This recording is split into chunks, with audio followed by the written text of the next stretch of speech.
CTBK is more than just a full-service accounting firm. They are one team with an innovative approach that takes on each new challenge with collaborative problem-solving skills to provide creative solutions for their clients. Based right here in Western New York, CTBK is a champion for your business in our community. Additionally, CTBK goes beyond tax and attest services by offering a wide array of consulting and outsourced solutions tailored to meet the unique needs of your business, allowing you to focus on your operational and long-term strategic goals. Whether you're a large corporation, a small business, or somewhere in between, the team at CTBK is determined to help you succeed. Visit ctbk.com or call 716-630-2400. 716-630-2400 to learn how CTBK's one-team approach can work for you. Welcome to another edition of Tim Graham and Friends, brought to you by CTBK, CPAs and Business Consultants. I'm Tim Graham of The Athletic, here with my usual co-host, Jonah Bronstein of the New Bronstein Times. And we're joined by somebody who's had a rather interesting week. Tim Schmitt, he's the managing editor of Golfweek, and he's also of the USA Today Network, formerly of the Tonawanda News and the Niagara Gazette. He's a Western New Yorker who I happened to meet one of my very first nights out in Western New York when I moved here in 2000 at a place that no longer exists in the town of Tonawanda called the Montrose. We used to do some damage there. But Tim, it's a big week for you because Golfweek and the USA Today Network had some really big news on Tuesday. You had a project that was that people have been waiting for and has been the buzz, really. It's always the buzz. You know, after that, I want to get back to Rock Eisenberg at the Montrose, but we'll get to that in a little bit. That's how I got there. Yeah, I know. I would not have known about it otherwise. But yeah, so each year, Golfweek, which is part of USA Today and the USA Today Network, releases its big, colossal list of all of the best golf courses that you can play in each state. So, for example, in some states, there's 20. When you get to Alaska, we only have 5. But it's this massive list that it takes us all year to put together. We have, hundreds of man hours put into this thing. Well, I should start with this. We have 1,000 Golfweek Raiders. That's what they are, part of our program. They go out and play different golf courses all around the country. And about a month ago, I decided that Tuesday of this week, before the U.S. Open, and a little bit of a lull in the schedule, no knock on our Canadian Open friends, that this would be the Tuesday that we would launch this thing. And man, there won't be anything going on in golf and it's going to go bonkers, right? And I swear to God, within an hour of putting that list up, we get news that LIV Golf and the PGA Tour have gone through a merger of sorts. And of course, the numbers have just gone like down into the dumper for me. So yeah, I'd love to talk about the LIV Golf PGA Tour merger and all the fun around that. But if you have time, people, for the love of God, go to Golfweek and click on our best golf courses you can play by state list and help a kid from Tonawanda High School out for a bit. Wait, how many of those courses have you played? Tonawanda High School? I did go to Tonawanda High School, yeah. Wait a minute. All right, help me out here. This is me. My ignorance is a non-local. Is there the city? What about Ken East, Ken West? I thought. No. There's City of Tonawanda High School. It's over by like Old Man River, kind of behind there. Oh, okay. You went to City of Tonawanda High. Yeah. Okay. Yeah. All right. Yeah. Yeah. So, City of Tonawanda kid, help me out, for crying out loud. What Western Western New York courses made the list? And just tease it. Don't give all because you want people to go click on it. Well, there's only one course from Western New York that made the list, I will tell you. And it's not in Erie County, it's in Mack County. Okay. There you go. Well, that's a good tease. Right? Everybody go check it out. Help the man out. He's had a rough week. And he's making time to come on Tim Graham and Friends. What can be made heads or tails of this merger? A lot is not known, but I guess, how about this, Tim? Beyond your initial MFing of the timing, what was your reaction to this even happening? So I'll tell you a second pretty decent story about the timing of the whole thing. On a monthly basis, I have a call with folks from the PGA Tour Communications Department, and it's simply to talk about storylines for upcoming tournaments. It's their one avenue to kind of give us feedback. I mean, we don't have any; we're not beholden to them by any stretch. But I do have folks from Ponte Vedra Beach, Florida, that sit on a conference call with a couple of my writers and we talk about, hey, the Canadian Open's coming, and just so you know, it's probably the best chance for a Canadian to win since, such and such won it in the 60s. And we talked through a bunch of storylines. And as I was getting off of this call with, I'd say 4, maybe 5 PGA Tour communications folks, all senior people who've been there for decades. They know everyone on site. They've moved their families to Ponte Vedra Beach. They're in this. This email pops up saying that the Tour and LIV Golf have gone through this new deal, merger of sorts. And when I brought it up to these folks, I'm telling you, unless they have the greatest poker faces I've ever seen, not a one of them knew it. So the crazy part is, I mean, imagine the Buffalo Bills announcing something and none of the front office knows about this, or none of the PR people, none of the people involved in this, none of the Pagula sports folks have any idea about it except at the very top.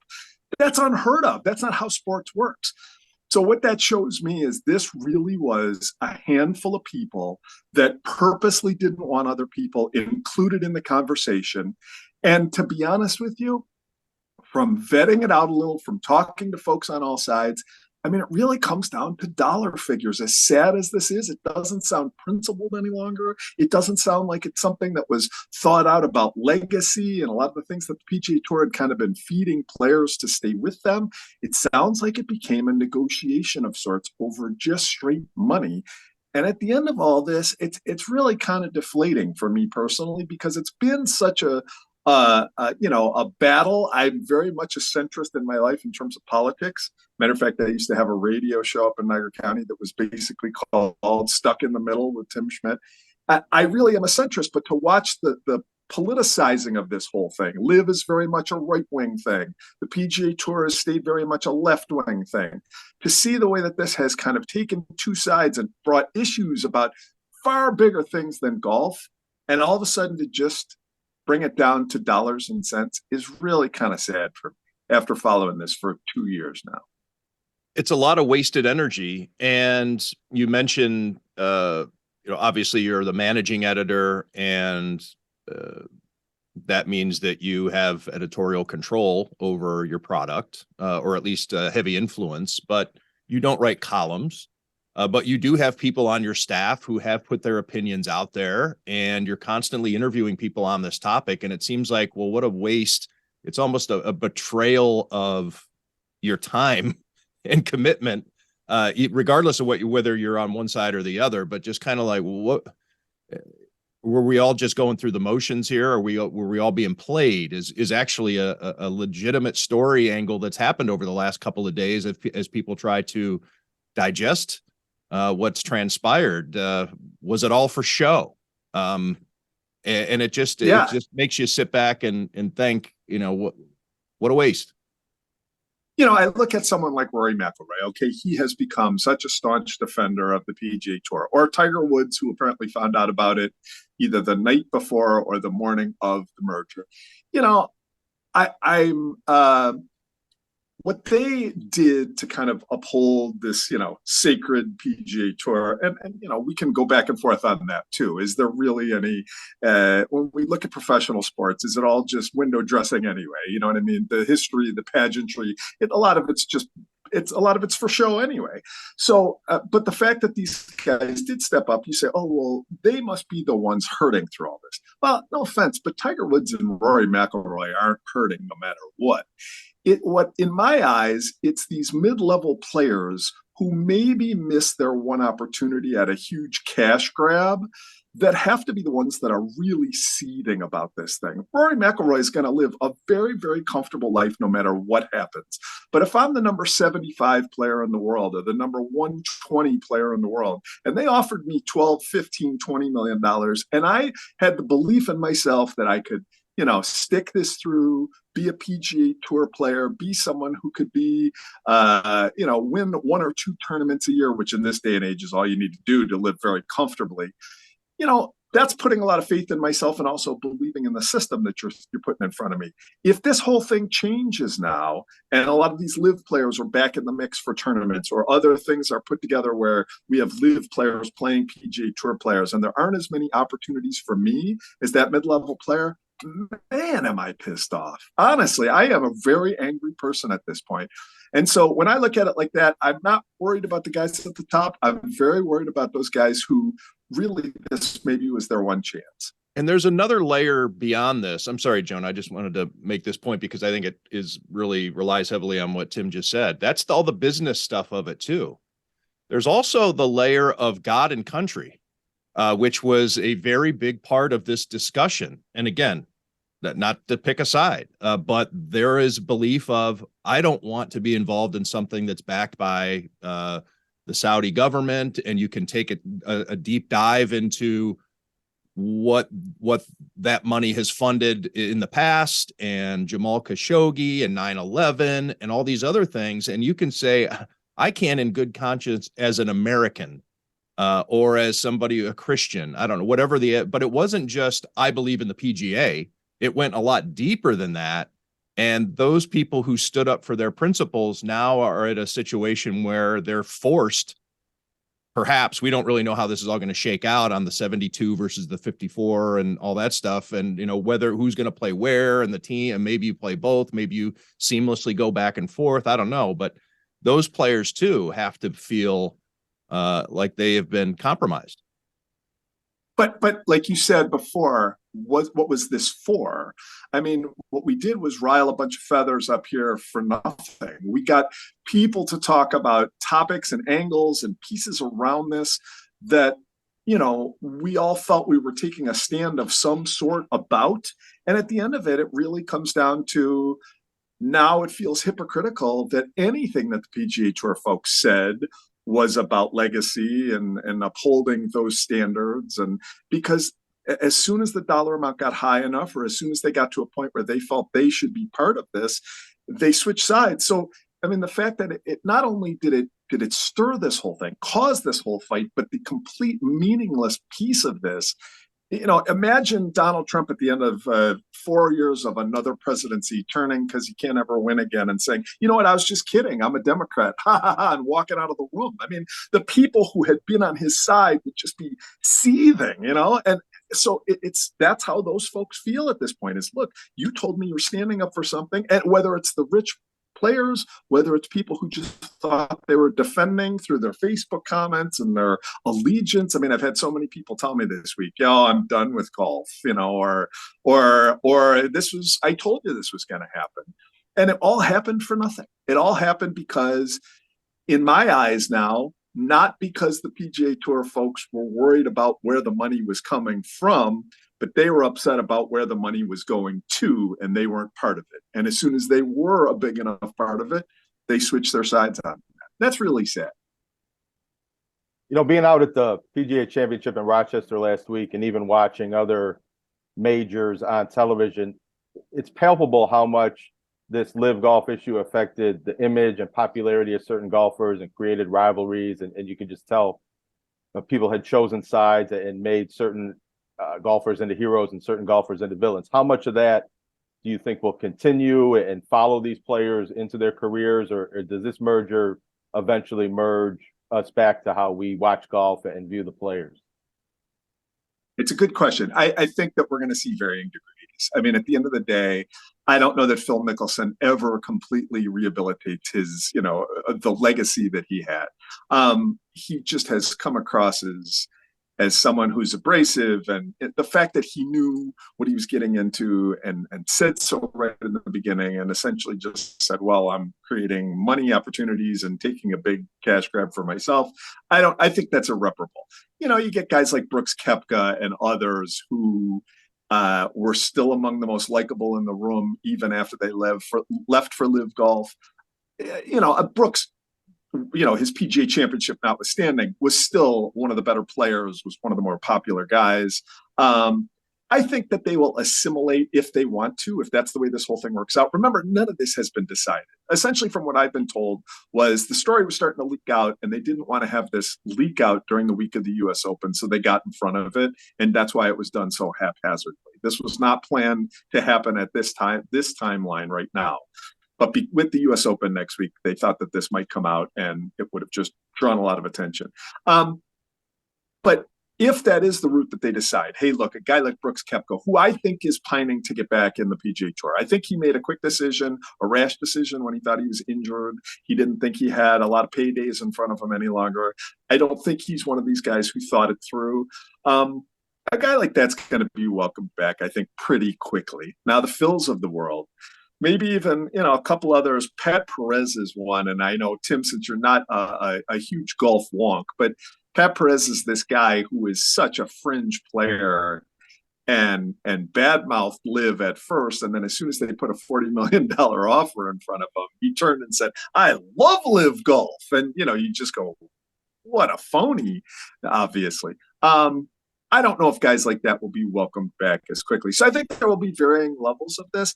I will say this, man, it won't take long if the people at the top have figured a lot of this out quickly. I think that the more popular players, the Dustin Johnsons, the Brooks Koepkas, they'll be able to do what they want sooner than later. I don't think it'll take too long. I don't say that with a lot of inside knowledge, but I'd be surprised knowing how revered they are within the game if they weren't welcomed back pretty quickly. Tiger Woods is bigger than golf. And obviously, things might be different if Tiger Woods were still the economic engine that he was 10 years ago, even 5 years ago.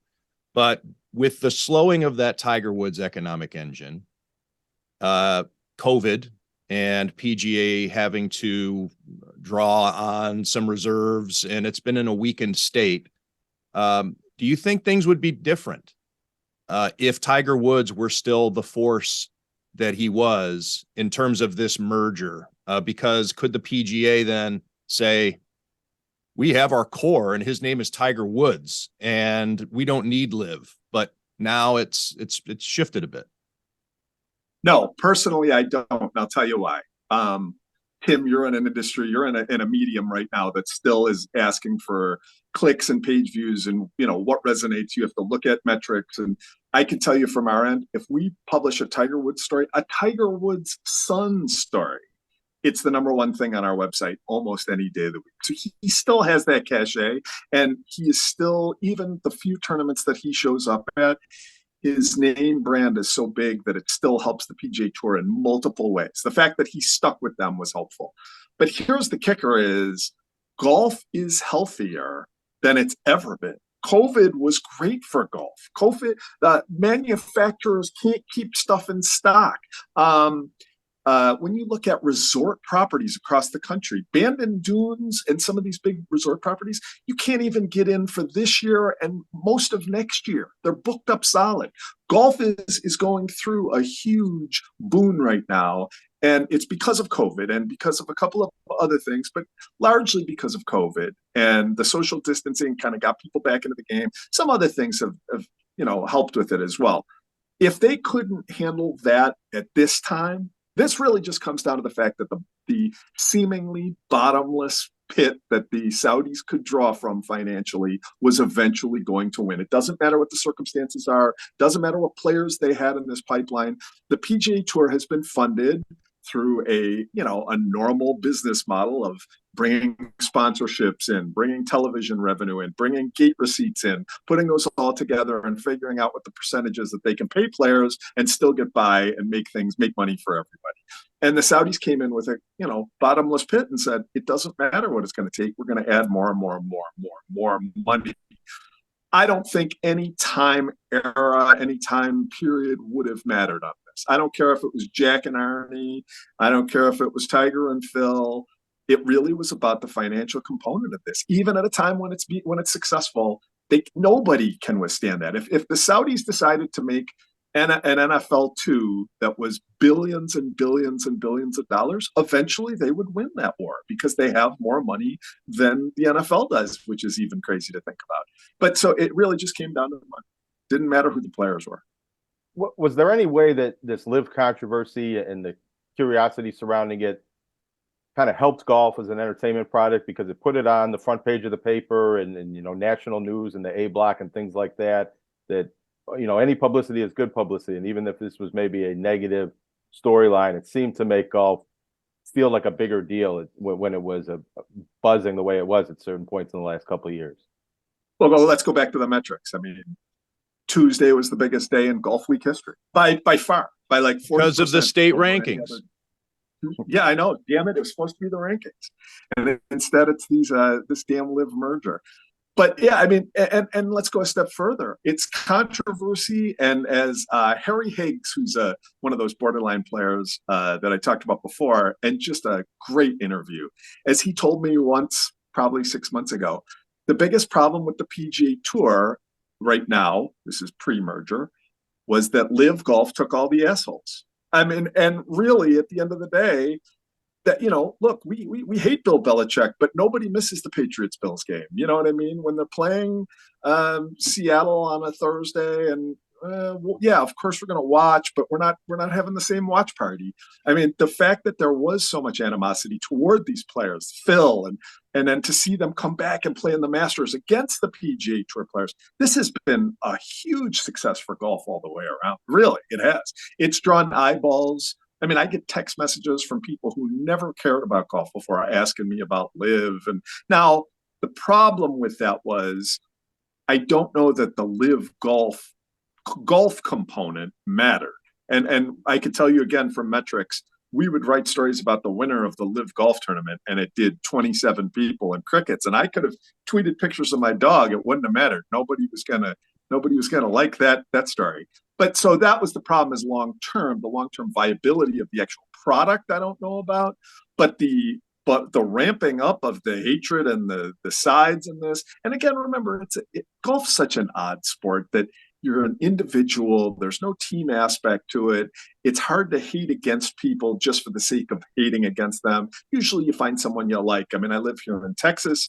Jordan Spieth has probably become my go-to to follow, and he's just a charismatic guy. But that doesn't mean I want him to go out and hit someone over the head with his driver if they're tied on the 18th hole. It's a very different feel. So the fact that all of a sudden it added that animosity to the whole game, it's been a huge boon for golf. It's helped on multiple levels. And like I said, our numbers, not just Tuesday, but over the last year, have been the biggest we've ever had.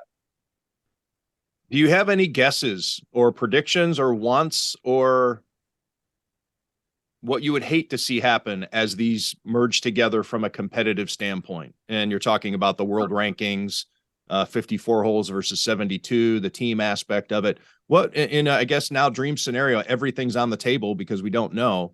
What would your fantasy land be as this moves forward and they try to figure this out? I'll give you my nightmare situation. And to be honest, I think it's very feasible. The way that the framework of what we're hearing about this new merger is that the Saudis will be the head of the board of directors, and that the PGA Tour CEO, Jay Monahan, will be the CEO underneath them. And that appears to offer balance, right? That appears to show, hey, look, even though Monahan will probably be beholden to the board, which is now being run by the Saudis, that at least he's that one figure in there. Man, I'm telling you, Jay Monahan has lost the room in a lot of ways. There are a lot of angry players. And if at some point he takes some kind of parachute and gets out of this, and the Saudis now take a person that they want and put it in that CEO position to go with their running the board of directors, you now have essentially turned the entire golf world over to Golf Saudi. In a matter of weeks and months, this whole thing has changed. Now we're talking about major tournaments being constructed or created in Riyadh instead of, the PGA Championship at Oak Hill. It's not that far-fetched. It really isn't that far-fetched to think that this kind of thing could happen. I hope it doesn't. I hope that we keep some semblance to what we have right now, but the framework has set up poorly for oversight of this organization in the future from what we're hearing originally. Now, if it's up to me in terms of the actual week to week, look, I don't mind the LIV golf events the way they are, some team aspects, the PGA Tour having what it has right now. Be fun to have some crossover events. I don't think anybody would hate seeing 6 LIV players versus 6 PGA Tour players at some point when you talk about storylines galore. But I think that the key for me is the infrastructure of the whole thing, which right now I don't think they have set up very well. And this isn't, again, the NFL where you've got Roger Goodell and you've got multiple. Look, Jerry Jones can't run roughshod over the NFL because there are too many checks and balances in place. And they've eliminated a lot of that with this new framework if it stays the way that they have it right now. That's kind of scary to me. Do you see any potential in another sport for the Saudis or maybe even another government or another foreign entity to come in? The Saudis are already doing it with, I think, boxing, and our old friend Amir Abdallah is involved in that, and professional wrestling, they're involved with that. But beyond those two sports, do you see, and UFC, I think they're also involved with, do you see a sport that's vulnerable to a type of LIV disruption that like it happened with golf? Well, they purchased Newcastle United, and Newcastle United soccer team went from one of the Champions League, or from the championship, which is like, the AHL just a few years ago, to finishing 3rd or 4th in the Premier League this year because a huge influx of cash came in. And so what's to keep them from buying the Buffalo Bills or the whomever? And especially like baseball, let's say baseball, a baseball team where a salary cap is in place, but they could just pay a penalty on top of things, but have limitless money. Man, I mean, now all of a sudden you could buy a franchise, throw as much money as you want at something, and all of a sudden reverse their fortunes. I don't think there's a limit to this. Now, I know there's a limit to the fund.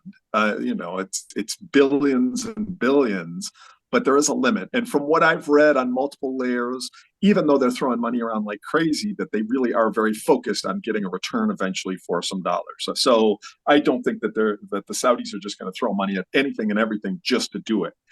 But I wouldn't be surprised if this is a precursor to other things. If this is, anyone that's vulnerable in the future in terms of sports leagues or sports franchises, all of a sudden, the Saudis stepping in and saying, we'll take care of this. And not only that, but we're going to build the biggest training center. We're going to pay the most for the most respected coaches, and we'll do whatever else it takes. So it opens doors to a lot of crazy things for sure. Tim, what about the Department of Justice and their potential involvement or in checking into this a little bit more? Their PGA Tour was already under scrutiny from the Department of Justice. The argument being, at least from the PGA side, is if we weren't antitrust in 2019, then we shouldn't be antitrust now, because really what's different? We just partnered up with somebody else that's out there, whereas LIV has spent the last couple of years declaring how badly the PGA was violating antitrust laws. So now everybody's going to get along. So do we have a Gojo Waystar Roycroft situation here where maybe the Department of Justice can come in and clean this up, or at least make it go away? It's possible. It's certainly possible. It again shows you how hypocritical not just the PGA Tour has been, but how hypocritical LIV Golf has been, because they've insisted that this was antitrust should, invoked and this and that, and all of a sudden they want to be part of a bigger, stronger entity. So they didn't really want to worry about antitrust. They just weren't the bigger of the two dogs at the time. So yes, do I think that could happen? Absolutely. I think it will be very interesting to see how it plays out with the DOJ and other things. I will also tell you that with as much money is at stake and being pumped through this, do I have faith that the process will be upheld? I don't know, man. You're talking about a guy in Jay Monahan who told us 6 weeks ago that the PGA Tour was about honesty and legacy, and 6 weeks later is telling us he can't wait to reach across the aisle and partner with this guy. I just don't know if there's not so much money involved in this that I don't have faith in the process. Let's just put it that way. From a media standpoint, in your role, especially as managing editor of Golfweek, let's maybe take a little analysis of how this rolled out, or what could they have done to make this not seem like such a disaster on Tuesday where everybody was just shook. Is there a way they could have revealed this and had it be more palatable? It's an interesting question. I think the hardest part is seeing softening of players or changes in stances would have tipped all of us off if this was something that they rolled out over time slowly. Our lead columnist is a guy named Eamon Lynch. He is a brilliant writer, by the way. And I'm not just saying that because he's our writer. He is a really, really very talented writer, has been since the beginning, writing columns about the Saudis and why this isn't a good idea and what's wrong with this, and very eloquently. If a guy like that would have been tipped off at the highest levels of golf that anything was softening, he would have started digging into it and writing about it. So I think that's where they were going with this. I don't think there was a solution in terms of being able to soft pedal into this and make things run smoothly. I will tell you the way they did it was awful, and I just feel it was circumstantial. But again, it really comes down to, how do you believe anything the PGA Tour officials now say when they have backtracked so quickly on a belief system that they were selling us all on? It's going to be really difficult for people, and that's why I think I'm not sure that Jay Monahan, the commissioner, will get kicked out at some point or take a golden parachute, but it wouldn't surprise me, because this isn't the kind of thing you come back from. When you have players in your organization, angry, tweeting, saying things like Colin Morikawa saying, "Boy, I love finding out through Twitter that my organization, just went through this change." This isn't some fly-by-night, guy out at an outpost. This is a top 10 player in the world who found out about this on Twitter. It's going to be hard for them to come back from this. But I don't know what they could have done. I don't know enough about the behind the scenes. I don't know enough about the finances a bit behind the whole thing. And it may be something where the tour was trying to keep up with LIV and spending money at a rate that they just couldn't maintain. And at some point they were going to run out of money, and they knew it, and they had to cut the best deal they could. And maybe they thought this was it. It'll be interesting to see if those players that you referred to, theoretically, hypothetically, the top, the guy who's number 75, the guy who's number 110, if they get together and file a lawsuit of some kind because a competition was just eliminated that was going to make them wealthier, or I should say they were going to have a chance to make more money when there's competition, because everything rose and things are now going to be capped in just kind of an economical way. I mean, there's no reason to have an arms race anymore. Right. Those opportunities are going to evaporate like a mirage out in the Saudi desert. And I hate to say this, it's in the future when anything happens, it's going to make people more reluctant to side with what they think is the right thing, and quicker to side with whatever financially is best for them. We had a top 50 player who talked to one of my writers this week and said, "Look, I'm comfortable financially, but I was offered $40 or $50 million to jump. And in the interim here, I've made two. And, while I'm comfortable, think about that. That's $48 million that I'll never be able to earn back. That's going to frustrate a lot of people for a long time and make them think twice in the future. And that's sad, because golf has always been about integrity. I mean, that's what they've always taught us, is that this game is a little different. You call your own penalties, you do your own things to make sure that you're doing this and playing this game correctly. And it just kind of changes it. It cheapens the whole process, unfortunately. Tim, what do you think about your teams from back home?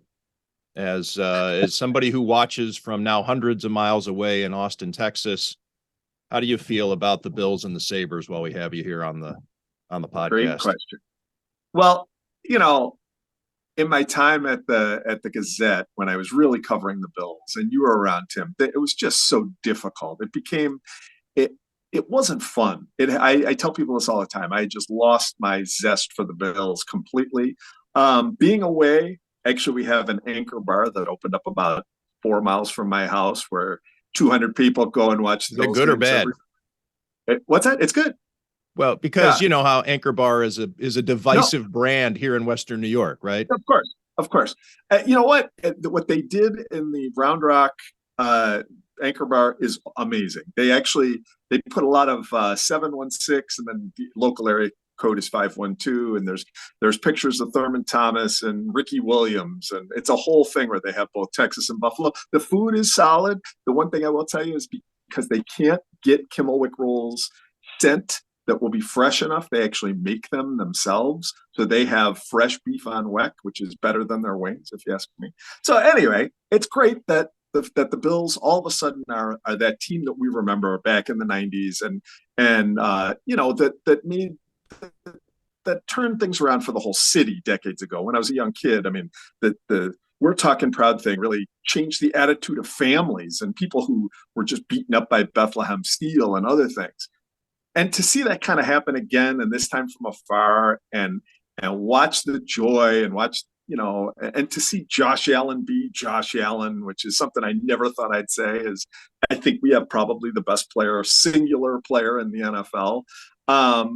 It's amazing. It's absolutely amazing. It's been a point of pride instead of something where you were embarrassed to say you're from Buffalo, the Bills. Yes, Chan Gailey is our coach. Yes, you know, such and such is our quarterback. So I think the Bills have been something really incredible for the whole city. I think the Sabres, man, I hope they've turned a corner. That's my team as a kid. That's the franchise that I love. And to see what they've gone through for the last 10 years. I mean, I'm not out to get Terry Pagula. I'm not out to get any specific person in the management, but that's inexcusable. A city that has as much passion as Buffalo around hockey, to get to a point where 4,000 people are going out to the arena on, you know, Friday nights, and it's embarrassing. And I hope we're at that point. We've had enough high draft choices that hopefully this thing's turned around. But it's kind of like the PGA Tour now. You're going to have to prove it to me, man. This is the 6th year in a row I thought, yeah, next year they're really going to be there for a playoff spot. And once again, here we are, end of the year, talking about everybody else in the playoffs and not us. And the Florida Panthers go from 8th to, you know, Stanley Cup Finals, and the Vegas Golden Knights go from not a franchise when I moved to Austin, and here they are in 2 Stanley Cup Finals. It's frustrating. It's frustrating to watch. It was. Oh, go ahead, Jonah. I was to say, how about the Buffalo Bandits? Did that championship run any tremors down in Texas for you guys and expatriate Buffalo sports fans paying attention to that?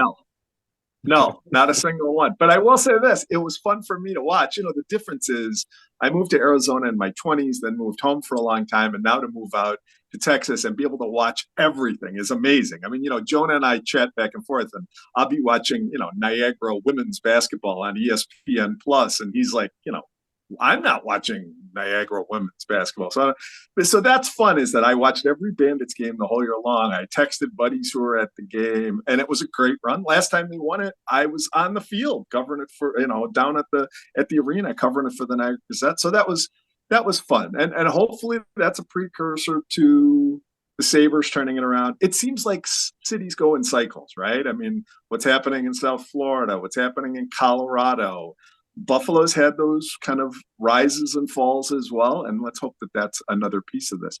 And by the way, Bandits were just a fun team to watch throughout. And the fact that I still say we, even though I live here, put that many people into an arena to watch professional lacrosse on a weekly basis is just it's an incredible fact. And when I tell people that here, they almost can't believe that. Wait a minute, it seats 18,000 and it was sold out or close? And I'm like, yeah, for the National Lacrosse League team. Hey, going back to golf for 1 second, Tim, I have one other quick story. When I was the sports editor at the Niagara Gazette, we were in our office in Niagara Falls, downtown Niagara Falls, and of course the big golf tournament is the Porter Cup up in Niagara Falls Country Club. And I typically did a lot of this. Jay Skursky, all of our mutual friend, also did a lot of coverage for us. But one day I sent a young Jonah Bronstein, out to cover the Porter Cup. I said, Jonah, I need you to get out there. There's a big event going on and you need to get out there. And so Jonah left. It's about, I don't know, what do you think, 5 miles? No, 5 miles from the Gazette to Country Club? That's a good estimate. It might be closer, but yeah, it's close. Might be closer. And Jonah, after about an hour, I got a phone call from Jonah, and the call said, I said, how are things going out there? And he said, well, I'm not there yet. I accidentally went to Canada, and I can't get back in the country just yet. So I'm trying, but I'm not there. That's my first golf story with Jonah Brunson. This happens to people every day. If you don't get change lanes at the right time on the Robert Moses Expressway, you get stuck. And the only thing you can do, because if you bust a U-turn, the customs are going to come chasing you and wonder why you're avoiding the border. So you have to go over the border and make that U-turn. They told me at customs, they're like, yeah, this happens all the time. And I just saw a press release. I'm lucky this didn't happen to me. Somebody just got arrested for driving a stolen car over the border because they accidentally got in that wrong lane. And I know of somebody else who got a DUI from getting stuck in that wrong lane and had nowhere to go, and actually got arrested in Canada and then sent back to the US. And had they made the correct turn and stayed in the correct lane, that never would have happened to them. So I think this is a common occurrence for people. I did miss the first couple holes. I hope my story didn't reflect that, but yeah, I was a little late for that assignment. Imagine the guy with the DUI. Not only is he stuck in the lane, and this is irony, I guess, he has to go into Canada, and for the last time, he will never be allowed back into Canada, right? Because of the laws up there. Poor bastard. Yeah, thanks for coming to Canada. Now we'll never see you again. You were talking there about Florida and Vegas and these teams that seem closer to winning a championship than Buffalo or may actually pull it off. This dawned on me a couple of days ago, and I moved to Buffalo. It's closer to my native Cleveland, so that was a part of it. But the major reason I moved from Las Vegas to Buffalo was because Buffalo is a major league sports town, and I wanted to cover major league sports. I wanted to cover the NFL. I didn't at the time necessarily want to cover the NHL, but if that were going to happen, then it would have been great. And it turns out that's what did happen. More than one university, like you have UNLV, and that was it.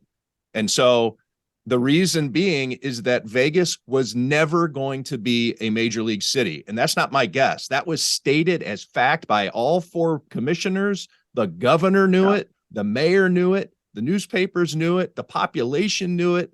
Sports is never coming to Vegas because of the gambling aspect. And now here it is, 23 years later, this big league city that I moved to, no championships. And Vegas, the town I left because it didn't even have it. It couldn't even be conceived, let alone was a team in the works. It wasn't even conceived, is on the verge of winning a Stanley Cup. And adding an MLB franchise, and has one of the best new NFL stadiums. It's going to host Super Bowls. Yeah, I mean, it's an incredible facility. Yeah, it's crazy. Well, you're in Austin is a fine town. It's a good spot. It is a great spot. I love Buffalo. We come home. As a matter of fact, I was just telling you guys, we spend most of the summer at home. As a matter of fact, Jonah and Nate Butel and I will be having a beer on a boat in North Tonawanda in probably 3 weeks or so.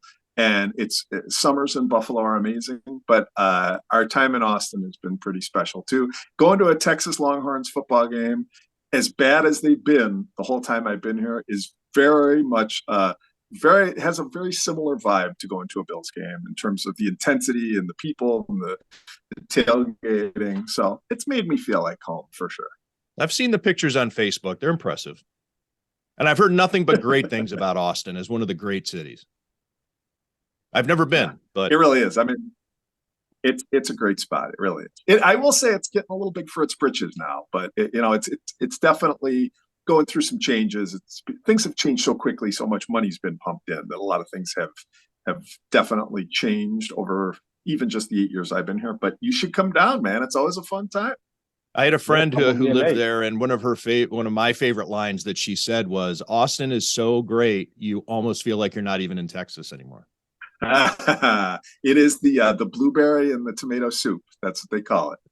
The blueberry and the bowl of tomato soup, because it's definitely a liberal vibe in a very conservative state. Tim, didn't you live out in Vegas for a little while? I did. Before I was in Phoenix, I was there for about 2 months. That was a horrible story. That didn't last long. Myself and former UB assistant basketball coach Kevin Lake made it, I think, about 2 months until he hightailed it back to Buffalo with no money, and I moved down to Arizona and stayed there for almost a decade. So, this brings the by conversation way, full circle, because he was former UB basketball coach on the same staff as Rock Eisenberg, the man who brought us together, Tim. We met. If I'm not mistaken, Kevin Lake brought me to the Montrose that night that you first came there. I was driving. It was Reggie's first win. He won his first game as UB coach, and that was where the post game party was. I think players were even there. Yeah, I think because the owner used to put out a spread for the players because he liked having he liked having that be like the team's unofficial spot. I might have been there. That's where I used to drink in high school, and that's around the time I was graduating from high school, the year 2000. Go Ken Maurice. I think Rock got up on the bar and danced a little that night, if I'm not mistaken. That sounds right. I can envision it, whether it was that night or another one. I ran into him in the Vegas airport one time. He was coming in for an AAU basketball tournament. I didn't live there anymore. Well, obviously I'd moved, but it was just funny. I ran into him. I Google him every now and then to see where he ended up, and the results, there aren't as many of them as there used to be. Not surprising. Well, Tim, thanks for this. Anything else you want to mention? You want to give another plug for Rick Zurak? I noticed you drinking out of the Rick Zurak cup there for a little taste of Buffalo. I go to the PGA show in Orlando it's in January each year, and Rick Zurak is always there. He comes down from Buffalo for the winters, so he's given me these cups, and so yes, I don't even know if his golf shop's open anymore. I think he may have closed it. Good. Let me ask you this, because I see the commercials around here. The golf ball company here in Western New York, Encore? Encore. Encore. Yeah, that's right. Encore. Josh Allen is a spokesman, but they're obviously locally made commercials. How big is it in the industry? It's growing. I wouldn't say it's a major player by any means right now, but I will tell you this: there's not a ton of golf ball companies, so they're getting a more significant market share. I think they're making all the right moves. They're moving slowly and kind of building instead of going, just making a crazy splash. I will tell you that I have a full-time equipment guy. That's his job.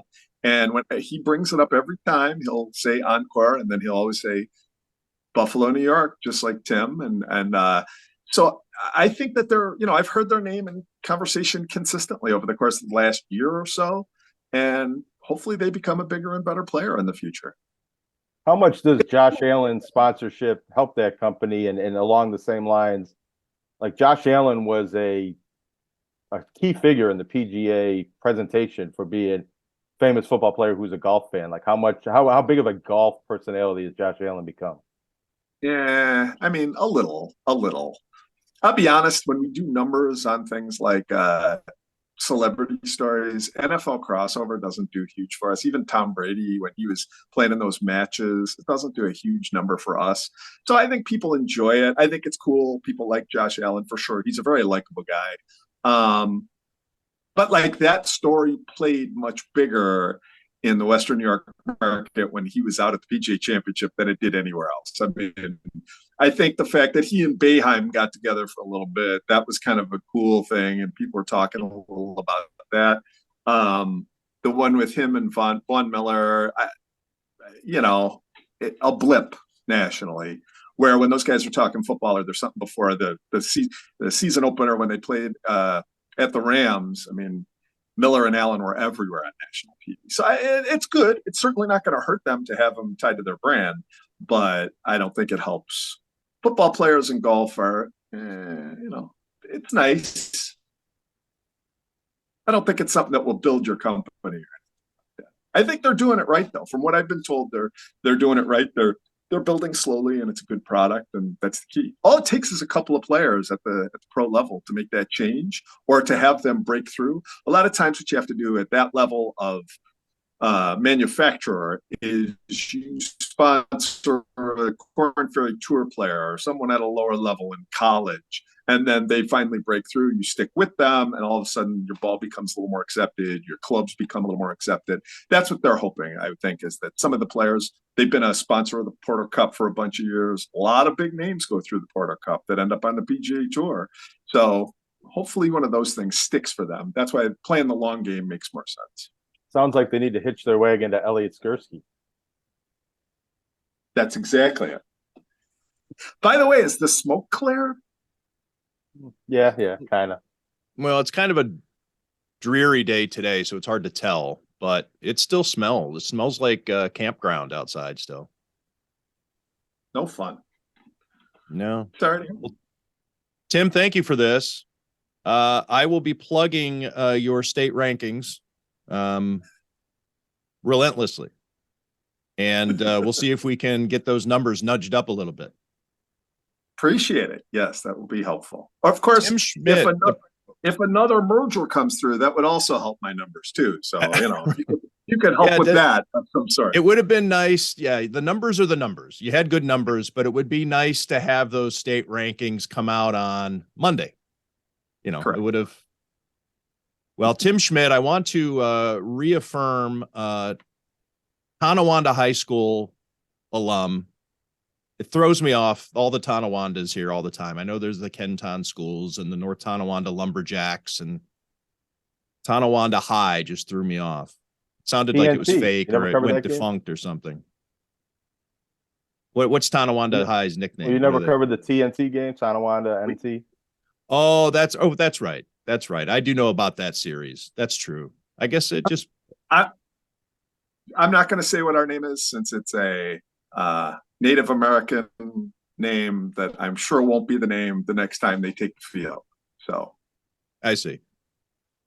Well, it's been a week, and Tim Schmitt, very kind of you to make some time and try to explain what's been going on with the PGA and LIV and this, that, and the other.